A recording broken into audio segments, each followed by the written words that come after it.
अस्सलाम वालेकुम स्टूडेंट्स। इस लेक्चर के अंदर हम फ़ाइल हैंडलिंग का टॉपिक को डिस्कस करेंगे। तो सबसे पहले हम देखते हैं कि फ़ाइल हैंडलिंग क्या होती है। फ़ाइल हैंडलिंग का मतलब है कि सर्वर जहां पर हमारी वेबसाइट होस्ट होती है या हमारी कोई भी एप्लीकेशन चलती है, उस सर्वर के ऊपर जो फाइल्स मौजूद होती हैं, जैसा कि text files, images, Excel file, word file हो सकती है, इन तमाम फाइल्स के अंदर से डाटा को रीड करना, इनके ऊपर डाटा को राइट करना और डिफरेंट तरीक़ों से इन फाइल्स को सर्वर पर मैनेज करना, इस सारे प्रोसेस को हम फाइल हैंडलिंग कहते हैं। तो why file handling is important. तो इसमें सबसे पहले पॉइंट है डाटा परसिस्टेंस।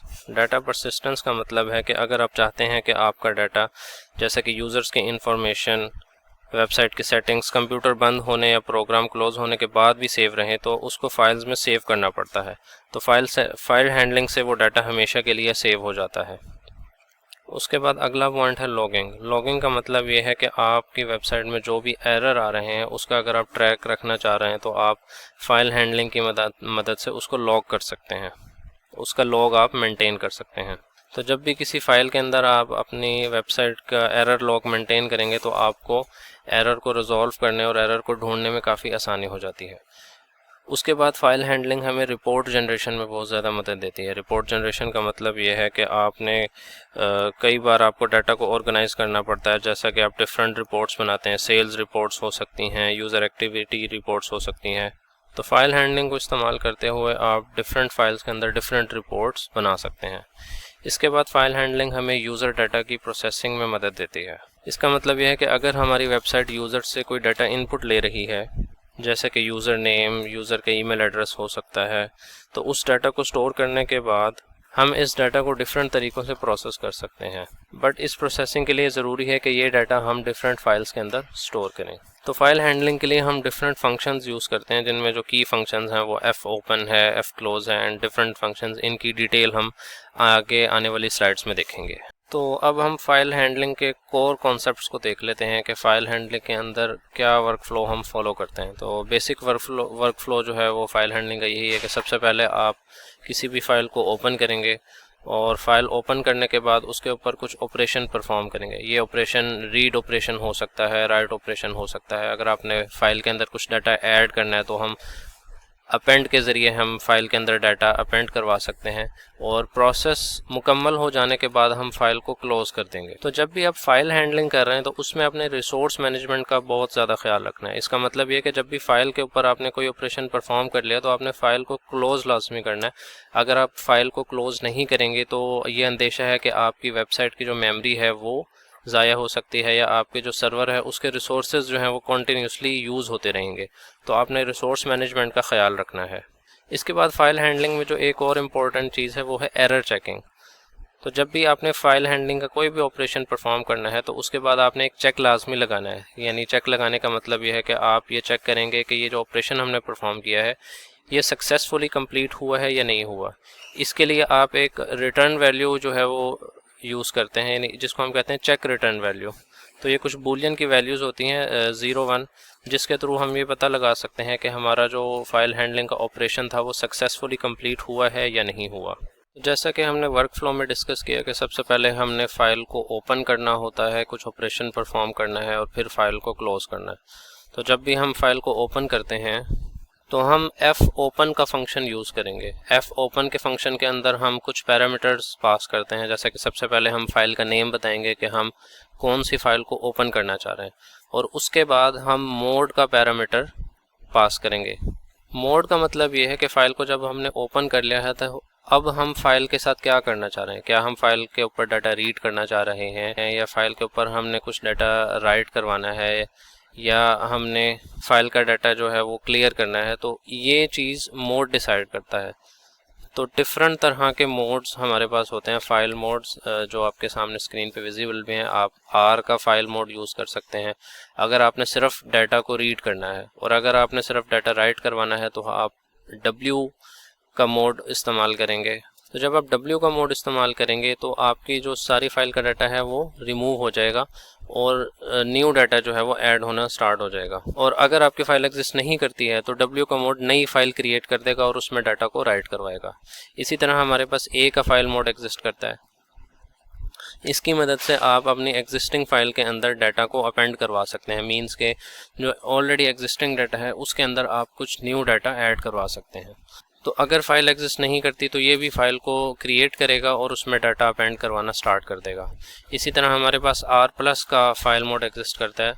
R+ को यूज़ करते हुए हम फाइल से डाटा रीड भी कर सकते हैं और फाइल के ऊपर डाटा को हम राइट भी करवा सकते हैं। इसी तरह हमारे पास W+ और A+ के फाइल मोड्स हैं। इन दोनों को यूज़ करते हुए हम फाइल में डाटा रीड भी कर सकते हैं और राइट भी करवा सकते हैं। W+ जब आप यूज़ करेंगे तो जो आपका एग्जिस्टिंग डाटा है वो रिमूव हो जाएगा और नया डाटा फाइल के अंदर ऐड होना स्टार्ट हो जाएगा।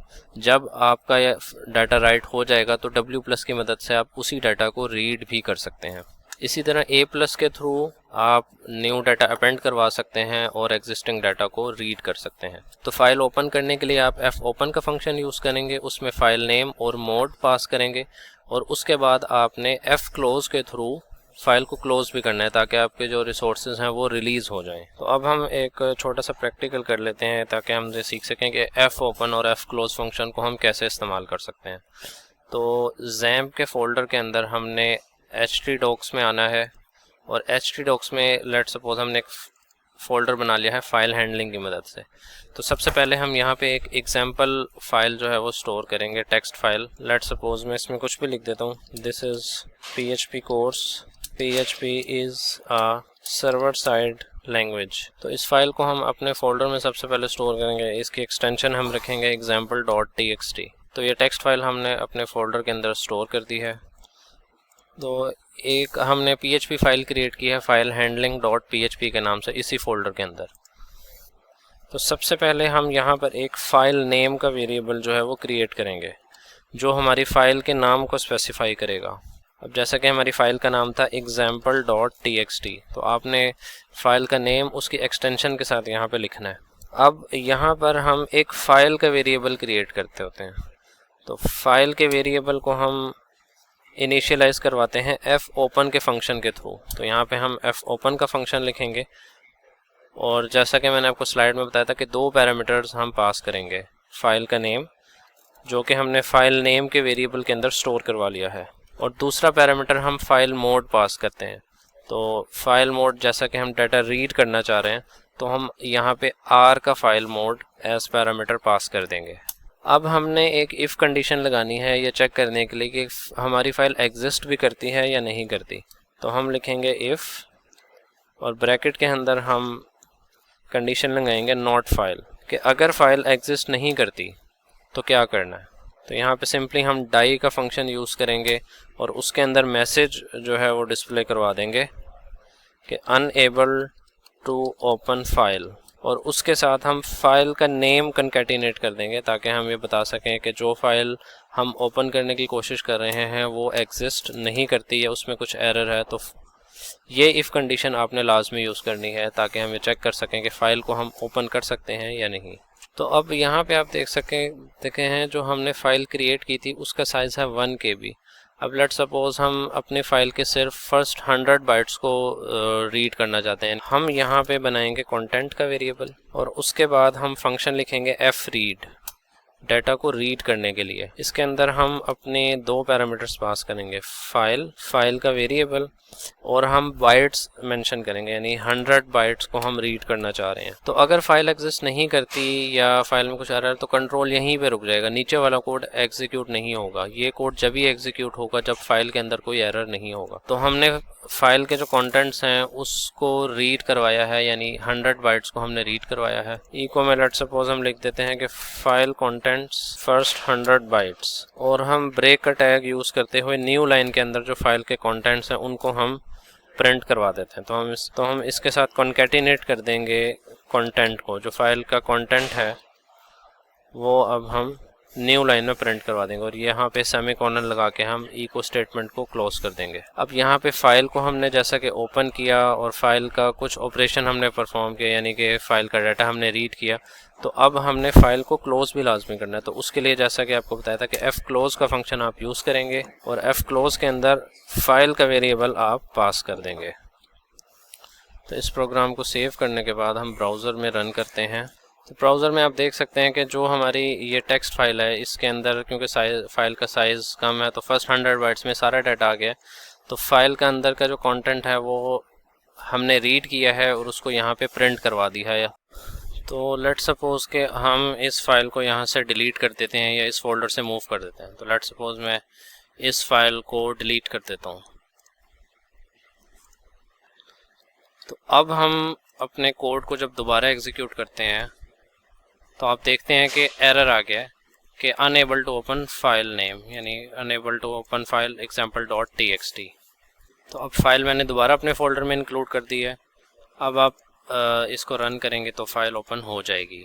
इस तरह से आपने इस एग्जांपल से सीखा कि फाइल हैंडलिंग के थ्रू हम फाइल को कैसे ओपन करते हैं। फाइल मोड आपने मेंशन किया और डाटा को आपने रीड किया और उसके बाद fclose के फंक्शन के थ्रू फाइल को आपने क्लोज कर दिया।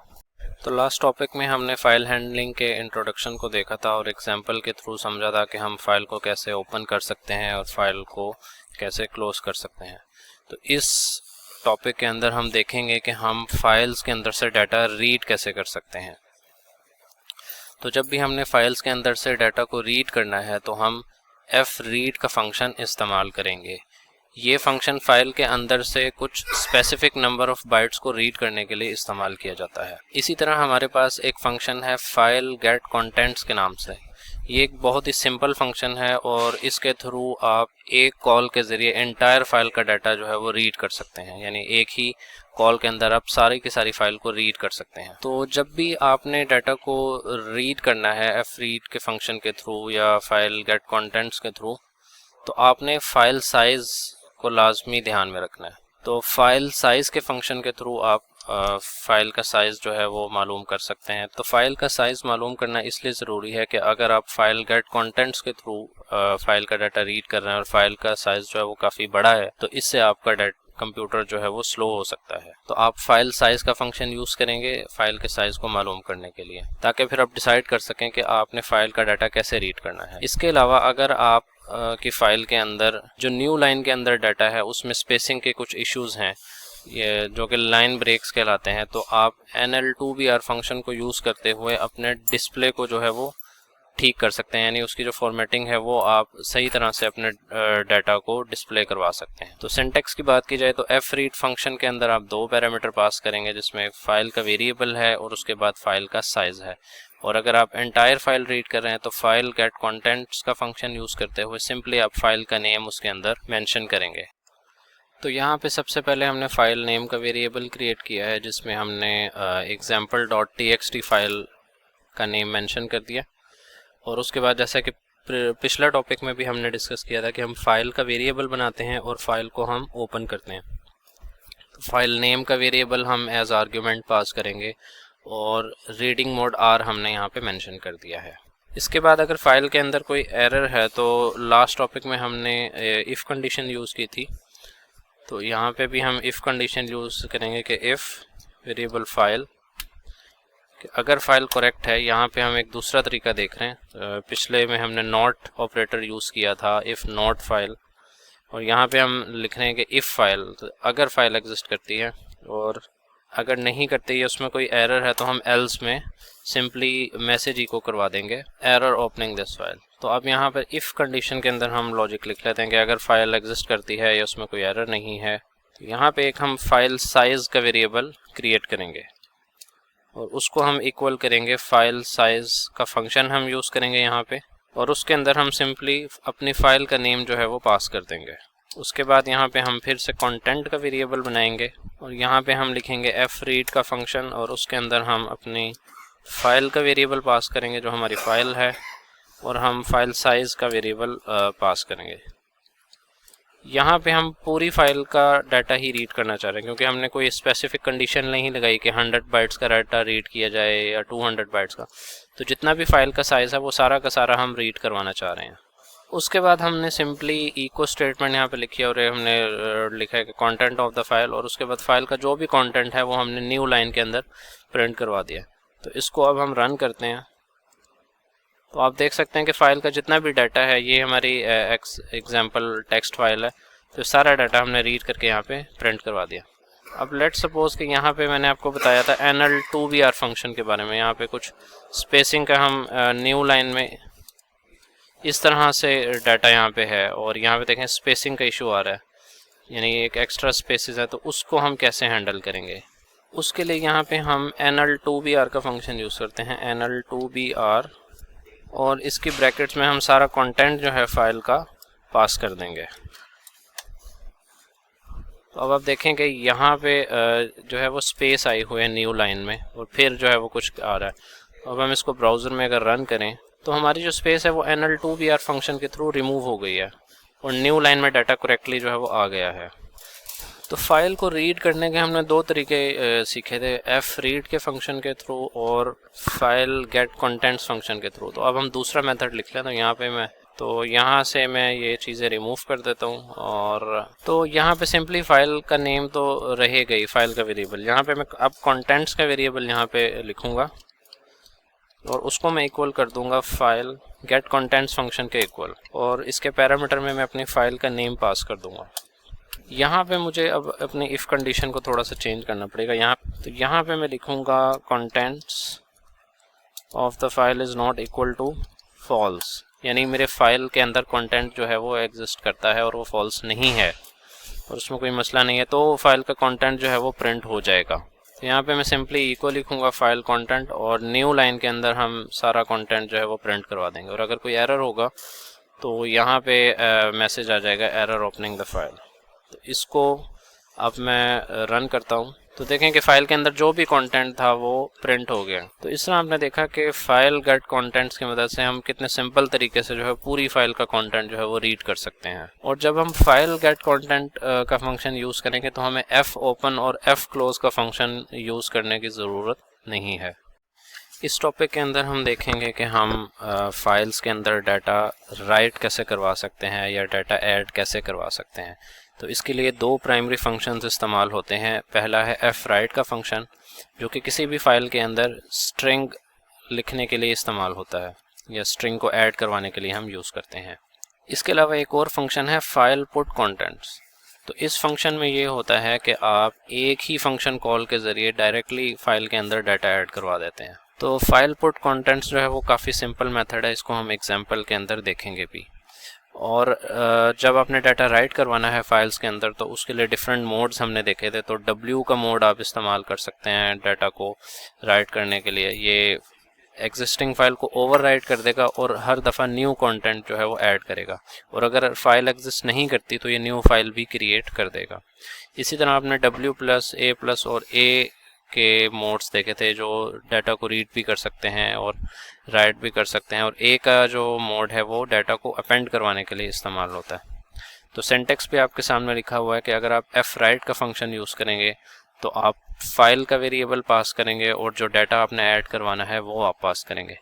और अगर फाइल पुट कंटेंट्स का आप फंक्शन यूज़ कर रहे हैं तो आप फाइल का नेम देंगे और उसमें भी आप डाटा पास कर देंगे। तो इन दोनों फंक्शंस में डिफरेंस क्या है और कैसे हम इनको यूज़ कर सकते हैं, तो इनको हम आइए अब एग्जांपल में देखते हैं। तो बेसिक स्ट्रक्चर तो अब आपको याद हो गया होगा कि कैसे हम फाइल के ऊपर जब भी हमने राइट या रीड का ऑपरेशन परफॉर्म करना है तो फॉर्मेट यही होगा, सबसे पहले फाइल का नेम आ जाएगा। अब यहाँ पे हमने फॉर एग्जांपल ये डाटा हमने ऐड करवाना है फाइल के अंदर अपने example.txt के अंदर। तो अभी अगर मैं आपको फ़ाइल दिखाऊं तो उसमें कुछ कंटेंट जो है वो मौजूद है।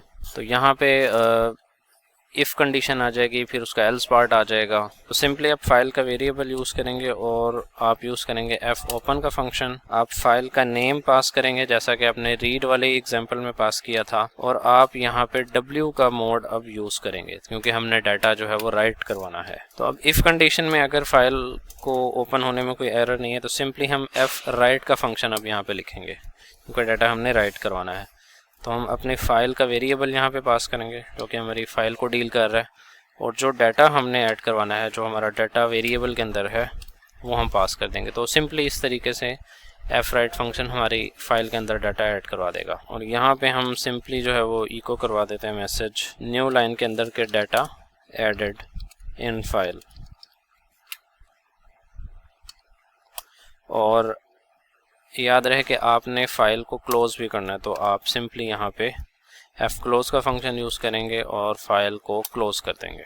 यहाँ एल्स में सिंपली आपका एरर मैसेज आ जाएगा कि एरर इन ओपनिंग फाइल। तो इसको हम रन करते हैं, और रन करने से पहले मैं आपको एग्जिस्टिंग फाइल भी दिखा देता हूँ कि तो ये डाटा जो है वो ओवरराइट हो जाएगा। अब हम इसको रन करते हैं तो मैसेज आ गया है कि डाटा एडेड इन फाइल, तो जो प्रीवियस डाटा है वो ओवरराइट हो गया। इसी तरह अगर मैं इस फाइल को डिलीट कर देता हूँ, अगर एग्जाम्पल फाइल को, तब भी आपने देखना है कि क्या होता है, क्योंकि मैंने बताया था कि ये फाइल को क्रिएट भी कर देता है अगर फाइल एग्जिस्ट नहीं करती। तो अब मैं ब्राउज़र में वापस जाता हूँ, दोबारा रन किया तो डाटा एडेड इन फाइल और फोल्डर में वो फाइल क्रिएट हो गई है। तो अब हमने दो तरीके देखे थे, एफ राइट और फाइल पुट कंटेंट्स। अब हम दूसरा मेथड देखते हैं। तो लेट्स सपोज फाइल नेम तो हमारा वही है और डाटा भी हमारा थोड़ा सा हमने चेंज किया, डाटा जो भी है। तो अब फाइल पुट कंटेंट्स का तरीका ये कि आप कोई भी वेरिएबल बना लें। लेट्स सपोज यहाँ पे मैं एक रिजल्ट का वेरिएबल डिक्लेयर करता हूँ और उसको मैं इक्वल कर देता हूँ फाइल पुट कंटेंट फंक्शन के थ्रू इक्वल। अब यहाँ पे ये दो पैरामीटर लेगा, सबसे पहले हमारी फाइल का नेम और उसके बाद हमारा जो डाटा है वो ऐड हो जाएगा। ठीक है, तो यहाँ पे अब कंडीशन में इस तरह लिखेंगे कि if result is not equal to false, कि अगर डाटा सही तरह से हमारा ऐड हो गया है तो सिंपली मैसेज हम इको करवा देंगे। तो इफ़ कंडीशन में हमने सिंपली मैसेज प्रिंट करवा दिया डाटा एडेड, और एल्स पार्ट में कि एरर ओपनिंग फाइल। तो इसको हम रन करते हैं तो आप देख सकते हैं कि सक्सेसफुली डाटा ऐड हो गया है। फाइल को भी हम देख लेते हैं तो हमारा डाटा यहाँ पे आ गया कि this is a simple text using file put contents. तो इस तरह से आपने दोनों मेथड्स के थ्रू फाइल के ऊपर डाटा को राइट करने का तरीका जो है वो आप सीख लिया है। फाइल हैंडलिंग के अंदर जो तीसरा ऑपरेशन जो हम फाइल के डाटा के ऊपर कर सकते हैं वो है अपेंडिंग डाटा। पहला हमने सीखा कि फ़ाइल को हमने रीड करना है, फाइल को राइट करना है। तो अपेंडिंग डाटा का मतलब ये है कि एक फ़ाइल एग्जिस्ट करती है और उसको ओवरराइट किए बगैर उसके एंड में हमने कुछ डाटा अपेंड करवाना है। तो it means that appending data adds content to the end of an existing file without truncating it, यानी डाटा ओवरराइट नहीं होता और एग्जिस्टिंग फाइल के एंड पर कंटेंट ऐड हो जाता है। इसके लिए आप दो तरह के मोड्स को इस्तेमाल कर सकते हैं, ए या ए प्लस। तो इसका सिंटेक्स ये होगा कि जब भी आप फाइल को ओपन करेंगे तो फाइल नेम के बाद आप ए का फाइल मोड पास करेंगे, जो कि इस बात को इंश्योर करेगा कि जो फाइल का पॉइंटर है वो फाइल के एंड पर पहुंच जाए जहां पर डाटा हमने ऐड करवाना है। तो लेट्स सपोज कि हमारे पास एक फ़ाइल है, एग्जिस्टिंग फाइल, और उसमें ये अभी टेक्स्ट एग्जिस्ट करता है, these are log entries. For example हम कोई लॉग फाइल मेंटेन कर रहे हैं और डिफरेंट लॉग की एंट्रीज, हम डिफरेंट टाइम स्टैम्प की लॉग एंट्रीज हम इसमें करना चाहते हैं। तो इसका तरीका यही होगा। तो यहाँ पे हमारे पास फाइल का नेम है वही जिस तरह हमने प्रीवियस एग्जांपल्स में देखा, example.txt, और यहाँ पे हम एक वेरिएबल बना लेते हैं स्ट्रिंग, जिसको हम लॉग का नाम दे देते हैं और उसमें हम सिंपली कुछ मैसेज लिख देते हैं। Let's suppose new log entry at, और इसके साथ हम कंकैटिनेट करवाएंगे करंट डेट एंड टाइम। तो PHP में जब भी आपने current date and time system से गेट करना है तो आप डेट का फंक्शन यूज़ करेंगे और इसमें आप डेट का या टाइम फॉर्मेट जो है वो पास कर देंगे कि डेट और टाइम का फॉर्मेट क्या होना चाहिए। तो इसमें आप इस तरह से लिख सकते हैं वाई आपके ईयर को स्पेसिफाई करेगा, उसके बाद M-D, M मंथ को, और D आपके डे को रिप्रेजेंट करेगा। उसके बाद अगर आप डेट के साथ टाइम भी प्रिंट करवाना चाह रहे हैं तो आप यहाँ पे HIS लिखेंगे, मीन्स के आपका जो भी टाइम होगा current with seconds and minutes वो आ जाएगा। तो आप लिखेंगे H:I:S। तो इस तरह डेट के फंक्शन के थ्रू आप current time and date system की गेट कर सकते हैं और उसको प्रिंट करवा सकते हैं। तो जब भी ये कोड रन होगा तो करंट डेट गेट होगी और इस स्ट्रिंग के साथ वो कंकैटिनेट हो जाएगी। तो यहाँ पे हम चाहते हैं कि जब भी ये कोड रन हो तो न्यू लाइन के अंदर ही ये डाटा ऐड हो। तो इस तरह ये हमारा जो डाटा है वो हमने प्रिपेयर कर लिया। अब हम फाइल को ओपन करेंगे तो हम फाइल का वेरिएबल बनाएंगे और उसको हम fopen फंक्शन को यूज़ करते हुए ओपन करेंगे। सबसे पहले हम फाइल का नेम यहाँ पे पास करेंगे और उसके बाद मैं यहाँ पे ए का मोड पास करूँगा क्योंकि मैं डाटा अपेंड करवाना चाहता हूँ फाइल के अंदर। तो यहाँ पे सिंपली हमारी वही इफ़ कंडीशंस आ जाएंगी, if else part, if file, अगर फाइल के अंदर कोई एरर नहीं है तो हम डाटा को राइट करवा देंगे। एफ राइट के अंदर हम अपनी फ़ाइल का वेरिएबल पास करेंगे और उसके अंदर जो भी हमने लॉग का वेरिएबल बनाया है वो हम पास कर देंगे और हम मैसेज प्रिंट करवा देंगे कि डाटा अपेंडेड। और उसके बाद हम अपनी फ़ाइल को क्लोज़ कर देंगे एफ क्लोज फंक्शन के थ्रू। सिंपली हम फाइल का वेरिएबल यहाँ पे पास कर देंगे। तो अब हमारा कोड तैयार है, तो इसको अब हम एग्जीक्यूट करके देखते हैं। एग्जीक्यूट करने से पहले आप देख लें कि दीज आर लॉग एंट्रीज। तो मैसेज आ रहा है कि डाटा अपेंडेड। तो अब आप देख रहे हैं कि एक नया डाटा जो है वो फाइल के एंड पे ऐड हो गया कि न्यू लॉग एंट्री ऐड, और जो भी हमारे पास टाइम और डेट आ रहा है इसको हम दोबारा एग्जीक्यूट करें तो देखें दोबारा डाटा हमने अपेंड करवाया और आप देख सकते हैं कि न्यू लाइन में एक और डेट एंड टाइम की एंट्री हो चुकी है। तो इस तरह से आप ए या ए प्लस के फाइल मोड को इस्तेमाल करते हुए डाटा को एग्जिस्टिंग फाइल के अंदर अपेंड करवा सकते हैं।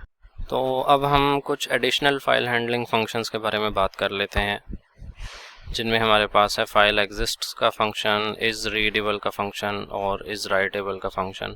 इसके अलावा फाइल साइज़ का फंक्शन हम पहले भी देख चुके हैं। तो जब भी हमने किसी फ़ाइल के ऊपर कुछ ऑपरेशन परफॉर्म करना है तो उसके लिए ये ज़रूरी है कि हम ये चेक करें कि वो फ़ाइल सर्वर पर एग्जिस्ट करती है या नहीं करती। तो उसके लिए हम फाइल एग्जिस्ट का फंक्शन यूज़ करेंगे और उसके पैरामीटर में हम उस फाइल का नेम पास करेंगे जिसके ऊपर हम ये चेक परफॉर्म करना चाह रहे हैं। तो फाइल एग्जिस्ट का फंक्शन जो है वो एक मेन की फंक्शन है, क्योंकि अगर फाइल एग्जिस्ट करेगी तो ही हम उसके ऊपर कुछ ऑपरेशन परफॉर्म कर सकते हैं। तो अगर फाइल एग्जिस्ट करती है उसके बाद हमने दो चीज़ों का ख्याल रखना है और दो चीज़ें चेक करनी है कि क्या हमें उस फाइल के ऊपर डाटा को रीड करने और डाटा को राइट करने की परमिशन है या नहीं है। तो अगर डाटा रीड करने की परमिशन हमने चेक करनी है तो हम इज़ रीडेबल का फंक्शन यूज़ करेंगे, और इसी तरह डाटा राइट करने की परमिशन चेक करने के लिए हम इज़ राइटेबल का फंक्शन इस्तेमाल करेंगे। तो ये तीनों फंक्शंस जो हैं ये हमें एक बूलियन वैल्यू ट्रू या फॉल्स की फॉर्म में रिटर्न करेंगे, जिनकी बेस के ऊपर हम अपनी फाइल हैंडलिंग को मैनेज कर सकते हैं। इसके बाद अगर हमने फाइल का मेटा डाटा यानी अगर फाइल का साइज़ हमने बाइट्स के अंदर रीड करना है तो हम फाइल साइज़ का फंक्शन यूज़ करेंगे। ये फंक्शन आप जब हमने फाइल को रीड करने का ऑपरेशन परफॉर्म किया था तो तभी इस्तेमाल किया था। तो सिंपली फाइल साइज़ के फंक्शन के अंदर हम फाइल नेम पास करेंगे जो हमें फ़ाइल का साइज़ रिटर्न कर देगा। तो इन फंक्शंस को इस्तेमाल करते हुए हम अपनी फ़ाइल हैंडलिंग को एफिशिएंटली मैनेज कर सकते हैं, क्योंकि ये हमारी वेबसाइट को या वेब एप्लीकेशन को रिलायबल बनाते हैं और इन फंक्शंस के थ्रू हम डिफरेंट एरर्स से बच सकते हैं। तो यहाँ कोड एडिटर में सिंपल हमने इफ़ और एल्स कंडीशन लगानी है यहाँ पे बेसिक। तो हम अपनी इफ़ एल्स कंडीशन को रेडी कर लेते हैं। इफ़ कंडीशन के अंदर हम फाइल एग्जिस्ट का फंक्शन यूज़ करेंगे, फाइल एग्जिस्ट, और इसको पैरामीटर में हम अपनी फ़ाइल का नेम पास कर देंगे। तो यहाँ इफ़ कंडीशन के अंदर हमने एक सिंपल इको स्टेटमेंट प्रिंट करवाई है, तो और सिंपल मैसेज हमने फ़ाइल का प्रिंट करवाया कि फ़ाइल एग्जिस्ट करती है, और अगर फ़ाइल एग्जिस्ट नहीं करती तो एल्स पार्ट हमारा एग्जीक्यूट हो जाएगा। तो इसको हम रन करके देखते हैं। तो यहाँ पे आउटपुट पे आप देख रहे हैं कि मैसेज आ गया है कि फ़ाइल example.txt एग्जिस्ट करती है। अब हम फाइल का साइज़ भी इको करवा के देखते हैं। इको फाइल साइज़ का फंक्शन हम कॉल करेंगे यहाँ पर, और सिंपली हमने फ़ाइल नेम उसको पास किया है। तो इस कोड को जब हम एग्जीक्यूट करते हैं तो आप देखते हैं कि फ़ाइल का साइज़ जो है वो 97 बाइट्स यहाँ पे प्रिंट हो चुका है। इसी तरह हम फाइल की रीडिंग और राइटिंग परमिशंस को चेक करेंगे कि क्या हम फाइल में डाटा रीड कर सकते हैं या राइट कर सकते हैं। तो हम सिंपली लिखेंगे इफ़ इज़ रीडेबल और हम फाइल का नाम एज आर्ग्यूमेंट पास कर देंगे। तो हम अगर ये कंडीशन ट्रू होती है तो हम सिंपली मैसेज प्रिंट करवा देंगे रीडिंग परमिशन ट्रू। इसी तरह यहाँ पे हम इज़ राइटेबल का फंक्शन भी यूज़ कर सकते हैं और इसको भी हम सिंपली फाइल नेम पास करेंगे, और फाइल के ऊपर हम ये चेक कर सकते हैं कि हम फाइल के ऊपर डाटा राइट कर सकते हैं या नहीं। तो इको, तो इस कोड को अब मैं एग्जीक्यूट करता हूं तो आप देख सकते हैं कि हमें रीडिंग परमिशन भी है और राइटिंग परमिशन भी है। तो इस तरह से हम फाइल हैंडलिंग के एडिशनल फंक्शंस को इस्तेमाल करते हुए अपनी फ़ाइल हैंडलिंग को एफिशिएंट बना सकते हैं।